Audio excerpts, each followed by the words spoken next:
The Shark Deck.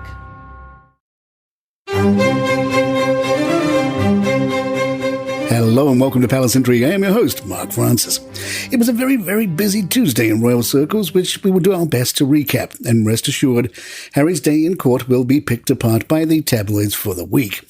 The Independent recapped, Prince Harry lashed out at Piers Morgan and rumours that Harry's real father was James Hewitt and not King Charles. In his 55-page witness statement, Harry stoked a political storm by denouncing the government and the press as at rock bottom and targeting tabloid outlets more broadly when he questioned how much more blood will stain their typing fingers before someone can put a stop to this madness. Harry writes, in my experience as a member of the royal family, each of us gets cast into a specific role by the tabloid press. You start off as a blank canvas while they work out what kind of person you are and what kind of problems and temptations you might have. Then they start to edge you towards playing the role or roles that suit them best, and which sells as many newspapers as possible, especially if you are the spare to the heir. You're then either the playboy prince, the failure, the dropout, or in my case, the thicko, the cheat, the underage drinker, the irresponsible drug taker, the list goes on. As a teenager and in my early 20s, I ended up feeling as though I was playing up to a lot of the headlines and stereotypes, mainly because I thought that if they are printing this rubbish about me and people were believing it, I may as well do the crime.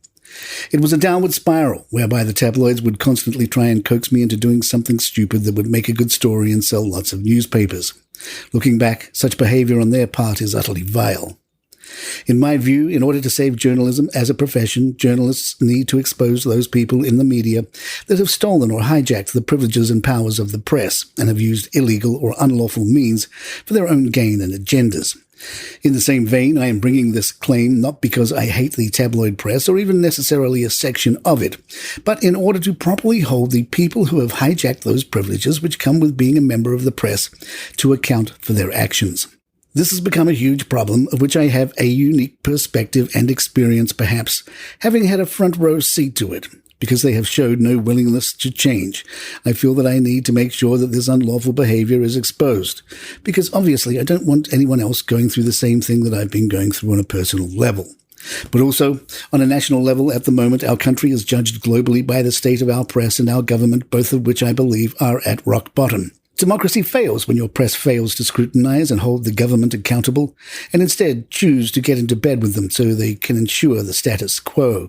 In cross-examination, Harry was asked about a section in the book in which he said, a schoolmate must have told someone who told someone, a story about him having a haircut, which was subsequently reported by the press.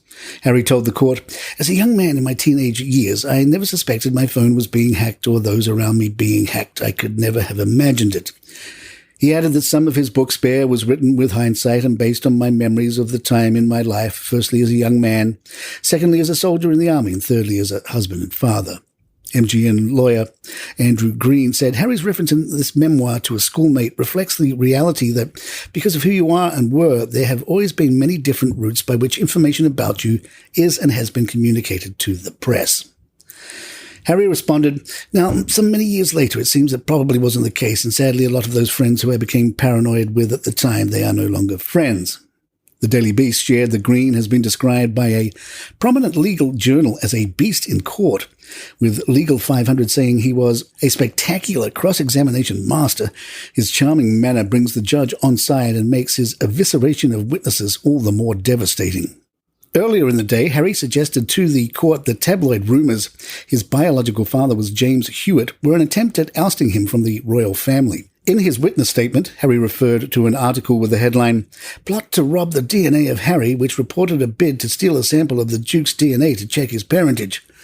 Diana admitted to a 5-year affair with the cavalry officer Major James Hewitt between 1986 and 1991.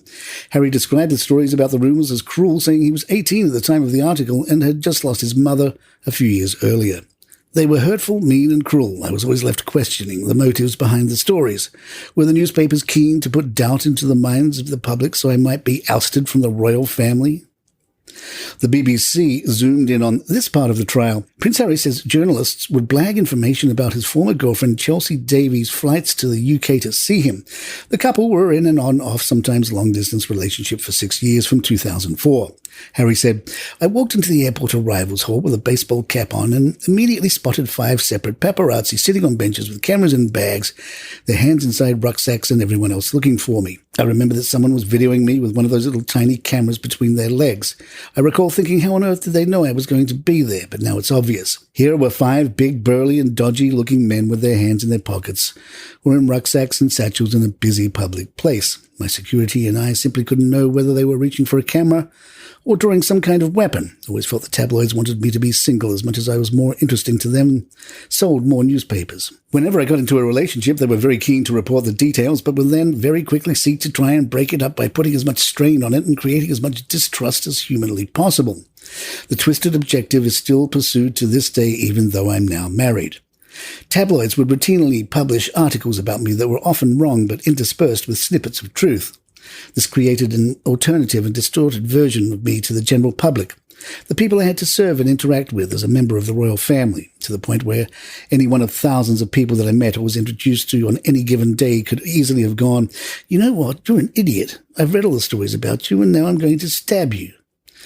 Harry says royal aides gave him his first phone when he went to Eton College. As I was very heavily involved with various commitments, I would constantly be leaving and receiving voicemails as text messaging was much less common back then, he says.